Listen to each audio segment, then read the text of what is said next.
آپ سے کچھ مطلب شیئر کرنا ہے، وہ یہ کہ جب ہم نے اس فیملی کو پوچھا کہ آپ نے اپنے ایکسپیرینسز شیئر کیے ہیں من الظلمات الی النور، یعنی ظلمات سے نکل کر نور کی طرف کیسے آپ نے حرکت کی، کیسے اس ہدف تک پہنچے، تو بجائے اس کے کہ آپ ہمیں یہ مطالب بتائیں کہ آپ کس طرح دینی مطالب میں ترقی کر رہے تھے، آپ ہمارے ساتھ چیریٹی والے ایکسپیرینسز شیئر کر رہے ہیں، تو اس کے پیچھے چھپا ہوا راز کیا ہے یہ بتائیے۔ تو اس فیملی نے شیئر کیا کہ دیکھیں خداوند متعال سورہ بقرہ میں فرماتا ہے بسم اللہ الرحمن الرحیم الف لام میم ذالک الکتاب لا ریب فیہ ھدی للمتقین۔ اب پھر آ کر خداوند متعال یہ متقین کی تعریف کرتا ہے، ان کو ایکسپلین کرتا ہے اور کہتا ہے الذین یؤمنون بالغیب ویقیمون الصلاۃ ومما رزقناہم ینفقون۔ پھر آپ جب اس کی 5ویں آیت دیکھیں گے تو خداوند متعال فرماتا ہے اولئک علی ھدی من ربہم واولئک ھم المفلحون۔ تو خداوند متعال فرما رہا ہے کہ انفاق کرو، اور ابھی تک ہم نے جو باتیں شیئر کی ہے وہ اسی بارے میں تھی کہ ہم نے انفاق کیا ہے، کبھی پیسوں کا انفاق کیا ہے، کبھی وقت کا انفاق کیا ہے، کبھی خود کا انفاق کیا ہے، اور خداوند متعال کہہ رہا ہے کہ جو انفاق کرتے ہیں وہی خدا کی طرف سے ہدایت پہ ہیں اور وہی کامیاب لوگ ہیں۔ تو ہم یہی ہمارے ایکسپیرینس شیئر کر کے دکھانا چاہتے ہیں کہ جو ہر چھوٹی چیز ہم کر رہے تھے، جو خالصانہ خدا کی راہ میں کر رہے تھے خدا کی خوشنودی کے لیے، وہ ہر چھوٹی چیز کس طرح سے ہمارے اعتقادات پر، ہمارے ایمان پر، ہمارے اعمال پر اثر کر رہی تھی، اور اسی اثر کی وجہ سے کس طرح خداوند متعال راستے کھول رہا تھا تاکہ وہ ہمیں دعوت کرے ہدایت کی طرف، نیکی کی طرف اور کامیابی کی طرف، اور آخرکار اس نے ہمیں اس مرحلے تک پہنچا دیا جہاں سے ہماری ٹریک چینج ہو گئی اور ہم اس دنیا طلبی کو چھوڑ کر پوری طرح سے خدا کی خدمت میں لگ گئے۔ تو یہ مطلب انہوں نے شیئر کیا ہے۔ ہو سکتا ہے بہت سارے لوگ جو یہ لیکچر سن رہے ہیں ان کے ذہن میں یہ سوال رہا ہوگا کہ جب آپ کہہ رہے ہیں من الظلمات الی النور، تو اس میں آپ نے کوئی دینی مطلب خاص بیان نہیں کیا ہے۔ تو یہ ساری چیزیں جو بیان کی گئی ہے اس میں بہت سارا مطلب آلریڈی چھپا ہوا ہے، نہ اس لحاظ سے کہ ہم نہ پہچان پائیں، بلکہ اخلاقی لحاظ سے اگر آپ دیکھیں گے تو اس میں بہت سارا مطلب ہے کہ خداوند متعال بھی کہہ رہا تھا کہ یتیموں کا خیال کرو، ان کی دیکھ بھال کرو، انہیں انفاق کرو، ان کے ضرورتوں کا خیال رکھو، اور خداوند متعال یہ بھی کہتا ہے کہ اپنے والدین کی عزت کرو اور ان کے دکھ درد بانٹو اور ان کی خدمت کرو، اور اس طرح کی کئی ایسے چیزیں جو یہ فیملی جو ہے انجام دے رہی تھی، جس کی وجہ سے یہ دھیرے دھیرے اس راستے پر آگے بڑھ رہی تھی۔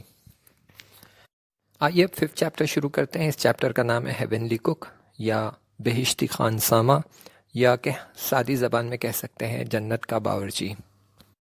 اب یہ تو کوئی راز کی بات نہیں ہے، ہم سب جانتے ہیں کہ کالج کا کھانا کیسا ہوتا ہے، اور ہمارا کالج بھی کوئی استثناء یا ہٹ کر نہیں تھا۔ ہر روز ہمارے لیے بھوکے پیٹ اور ذائقے کے بیچ میں جنگ ہوتی تھی، یا ذائقے کو سیکریفائس کرے اور بھوکے پیٹ کو بھرے، یا پھر ذائقے کو برقرار رکھیں اور بھوکے پیٹ سے دن چلائیں۔ اور اوپر سے ہاسٹل میں یہ ریسٹرکشن بھی تھا کہ آپ ہاسٹل میں پکوان نہیں کر سکتے، اور اگر وارڈن کو پتہ چل جائے تو وہ آپ کو سیدھے سیدھے ہاسٹل سے نکال دے گی۔ اور سب سے بڑی مشکل یہ تھی کہ ڈنر جس ٹائم پر سرو کیا جاتا تھا، خاص کر کے ماہ رمضان میں افطار کے 2 گھنٹے بعد ڈنر کا وقت ہوتا تھا، اور وہ بالکل ایسا وقت تھا کہ کینٹینز وغیرہ سب بند ہو جاتی تھی، تو افطار کے وقت کوئی چیز مہیا اور موجود نہیں ہوتی تھی، تو ہمارا بیک اپ صرف بسکٹ ہوتی تھی اور بس کچھ تھوڑا بہت سنیک۔ آپ کو بتا دوں کہ بھوکے پیٹ سے کیا کیا آوشکار ہو سکتے ہیں، کیا کیا انوویٹو اور کریٹیو آئیڈیا آ سکتے ہیں۔ ہم نے اپنی بھوک مٹانے کے لیے ان بسکٹوں کے ساتھ کیا کیا ایکسپیریمنٹس کیے ہیں یہ میں آپ کو بتا نہیں سکتی۔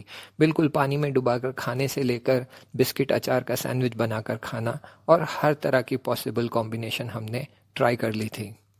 اور آخرکار جب ڈنر کا وقت آتا تو کھانا بھی ایسا ہوتا کہ کبھی لگتا کہ وہی بسکٹیں بہت اچھی تھی۔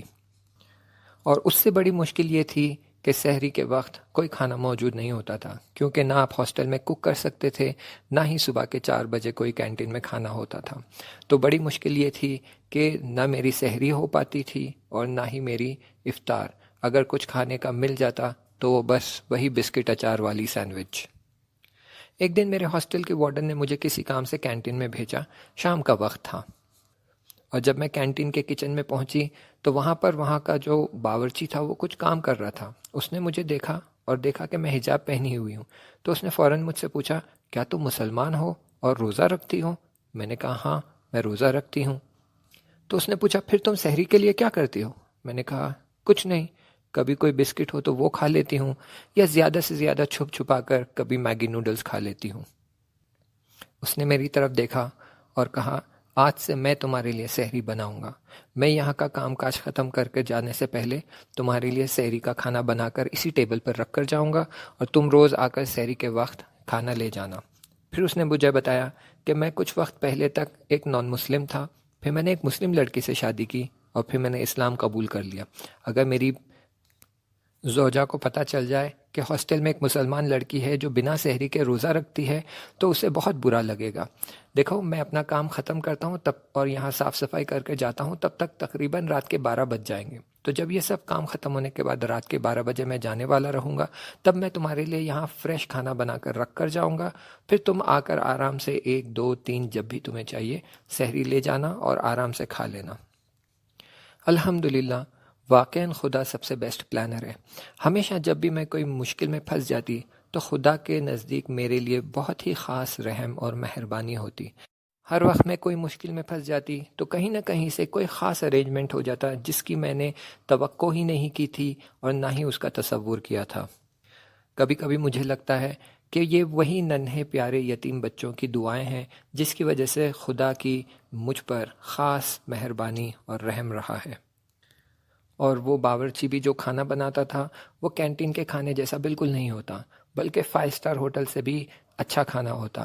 ظاہراً یہ اس کا اخلاص تھا جس کی وجہ سے کھانے میں ایک خاص ذائقہ تھا۔ الحمدللہ، ماہ رمضان کا سارا مہینہ ایسے ہی گزرا۔ وہ ہر روز میرے لیے سحری رکھ جاتا اور میرے لیے روزہ رکھنا آسان ہو جاتا۔ دعا کرتی ہوں اور خدا سے التجا کرتی ہوں کہ ہر غریب، فقیر اور مسکین شخص کو خداوند متعال رزق عطا کرے، مخصوصاً وہ بچے جو عراق، یمن، فلسطین اور کشمیر جیسی جگہوں پر بڑی مشکلات میں پھنسے ہوئے ہیں اور بھوکے پیٹ اپنا گزارا کرتے ہیں۔ خدایا، پروردگارہ، ہر مومن، ہر مومنات، تمام مسلمین و مسلمات کو اپنی بارگاہ سے رزق عطا کر۔ انشاءاللہ آگے کا مطلب اگلے لیکچر میں، تب تک کے لیے التماس دعا، خدا حافظ۔